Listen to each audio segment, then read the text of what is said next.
slightly earlier than yesterday today. There you go. I'm getting better, aren't I? No excuses, no deliveries or anything like that. Today, there's a few things to talk about. Number one, Phil Jones. Number two, is a first name in manager, Matic? I've probably ruined that name, haven't I? We'll just go with Matic. I want to discuss the team Manchester United put out last night. And Manuel Lanzini returning from injury, Declan Rice returning from injury, and there is the curious case of, I need to get this right, the party deck. The party deck that's been constructed at the London Stadium. Because nothing says this ain't a football stadium quite like having a party deck. I didn't even know what a party deck was. Now I do. I will enlighten you in just a moment. Okay, Manchester United.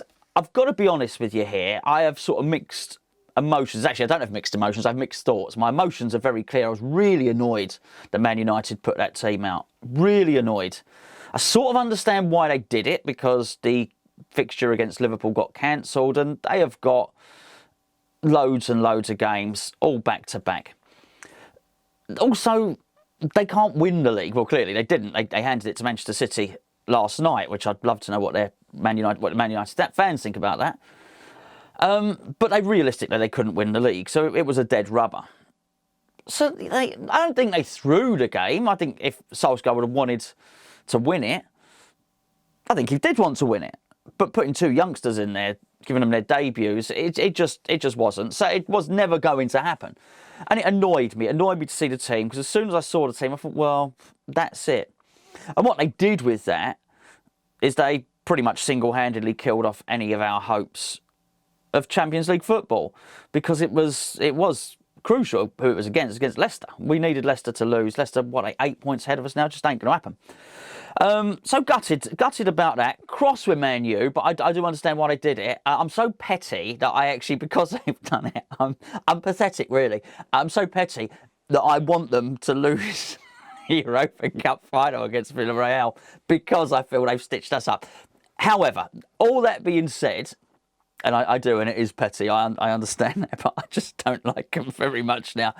I didn't like them very much before, but now I dislike them even more. I'm sure I can't be on my own in that. I'm sure there must be other people who are really annoyed with what they did last night and now want them to lose the Europa Cup final. However, it is our fault.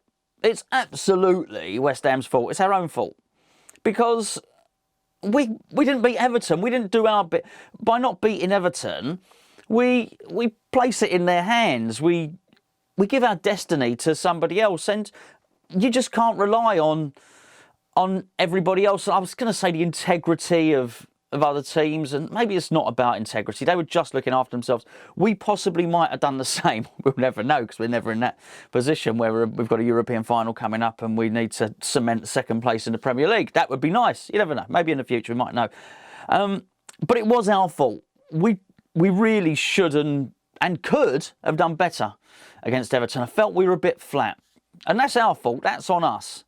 And that's why. It's not because of Man United that we now are not contesting the Champions League. It's because of us. It's because we lost to Everton and we lost to Newcastle. That's how I look at it. I know you can go back retrospectively, and we could probably go back to the first two games of the season as well.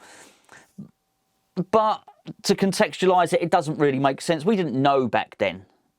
We didn't have that information at the start of the season. We would be battling for Champions League. When we faced Newcastle, when we faced Everton, we knew. We absolutely knew that it was crucial to win those games, and we didn't do it.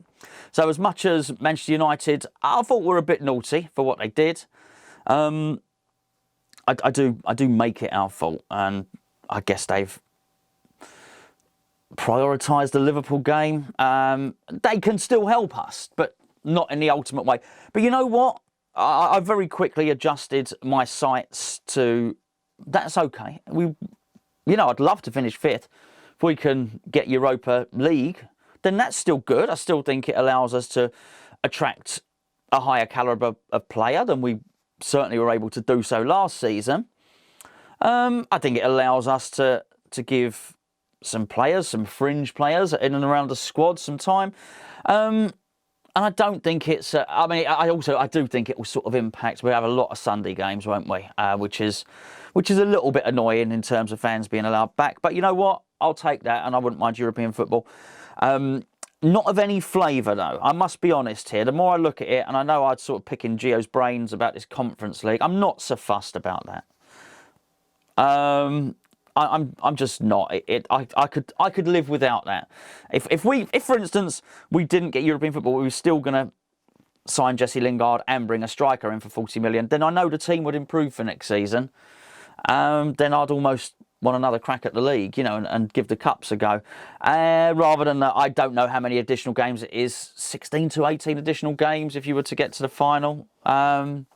And as Gio said, you know, if we were in this Conference League, we would be one of the favourites because it's packed full of sort of smaller teams. We won't have anywhere near the budget that West Ham have got in terms of wages. So there's that. Anyway, so that's that. I just want to get back very quickly to this party deck. Okay, for those that you don't know, and for those that you do, there's a massive gap between the two tiers at the London Stadium. So obviously particularly in the middle, on the longer stands, on the main stands, you've seen it from the dugout. The seats are a long way from the pitch, and also particularly in the two tiers behind the goals, there's a massive chasm between the front row of the top tier and the back row of the lower tier, and there's tarpaulin and scaffolding and all sorts of things going on there. So what they've done is to utilise the space is they've basically made an area which they've called the party deck for corporate entertainment. I don't think it's corporate entertainment. I think you can hire it. I think it's in essence, it's a function room. It's a function area. And what they're doing is, look, from a space point of view, they're utilising some space that's really going to waste. Okay, that's good. I guess in terms of the stadium trying to mitigate their losses, it's a good thing. They can hire this out. I guess for concerts, it's a good idea. I'll just read what it says. It says the adaptability of our stadium allows us to adjust the current situation and provide something extra special for our guests. It's for guests, not fans, not for West Ham fans. The spectacular North scoreboard deck creates a new opportunity for screenings of VIP experiences in the bowl. Just stop! In the bowl, don't in the bowl, no! I mean, I don't want to be in a bowl. I'm not an apple, am I? While enjoying the incredible scenery of the venue. Add the chance to play on a world-class pitch. So, okay, that's slightly different. You can now hire the pitch to play games there and stuff like that. I understand them trying to drive new revenue. I really do. But nothing screams you're not at Upton Park anymore by the stadium being referred to as a bowl and it having a party deck where you can entertain guests in this massive area that should between the two stands that I wish wasn't there anyway. I don't know. It just annoys me. It annoys me. Again, I understand why they're doing it. I don't like it. It's just not.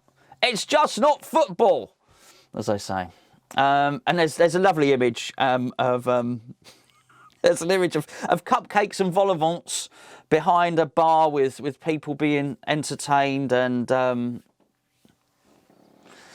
don't know. Anyway, right, Phil Jones and Matic. We've been linked with both from Man United. I don't believe it, I can't believe it, and I won't believe it. They are both the wrong sides of... Actually, I don't know how old they are. Actually, Phil Jones might be okay if he's coming in as a centre-half, which I guess is what he's played for quite a long time now. I may well be surprised. I may well find he's 28 or 29. He's younger than I thought. Would he be a better option than signing some other centre-halves? I guess he would, but he's not going to be on a cheap wage. He's not going to... I just think we could probably sign someone from somewhere else for, I don't know, 40, 30 grand a week or something like that, rather than Phil Jones from Man United, who's probably going to want 80, 90 grand a week, which is just not worth. Does put a lot of funny faces and featuring a lot of memes, though, doesn't he, Phil Jones? So there is a benefit to that. Matic, why? Why would we want Matic? He's not a bad player. He definitely is the wrong side of 30, I think. I'm basically saying they're both over the hill. This is not the model, and certainly not this is not the model we want to encourage at West Ham, which is to bring younger players through who possibly have a resale value. I don't mind it with Lingard. It makes perfect sense. 28 years of age. We've discussed it all before. But this is just the wrong thing to do. This is not the it's not the Red Bull model. I'll say that much about it. I just don't want either of those players. I don't think it will happen. I think it's probably lazy journalism. I say that. I've been lazy because I didn't check the source, but it's one of the newspapers that's saying it. It's rehashed old news, really. I don't want that. We want young, dynamic. They don't have to be, say young, they don't have to be 10, right? But 22, 23, 24, something like that. You know, Souček is a classic example. Exactly the right age, only getting better, and with improvements to come. I don't want these two guys. It looks like Lanzini's going to be fit. That's really good. Declan Rice is 50-50, although I understand it might be a little bit more than that. I do expect him to feature against Brighton, which is still a massive game for the reasons I said. We want to finish 5th. We want Europa League. That's what we want. But it does take a little bit of pressure off Declan that if he's not fully fit, then Lanzini can come in and play, and he has been playing well. And I actually would like to see him start an additional game, because I thought we were worse when he went off. And even Moyes had said in his press conference he thought Lanzini was controlling the midfield, so which I agreed with. So, you know, good news, bad news, average news, weird news. Just another day at West Ham, really, isn't it? But I'm looking forward. I am looking forward to the game. I'm looking forward to the Brighton game, because obviously Fulham have been relegated now. Brighton are safe, mathematically safe. They've got Premier League football next season. They've got 2 of their players, Dunk and Mopai, are both out for the game against us. Plus, they're safe. I would hope that. I'd hope that sort of dulls their intent and intensity, let's say, enough to enable us to just want it more than them. It annoys me. I wish we'd have been more intense against Newcastle. I wish we'd been more intense against Everton. It's too late now. We have to turn up in our next 3 games. Obviously, West Brom are also relegated.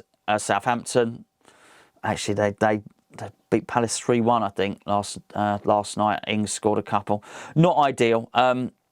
Look, win our next 3 games, then that will be helpful. If Man United wouldn't mind, if Man United just wouldn't mind putting out, you know, Fernandes and Pogba and people like that against Liverpool, that would be great. You know what? I'm not confident in it, though. I don't trust them. I've got a feeling we might see Yapstam and Teddy Sheringham turning out for him.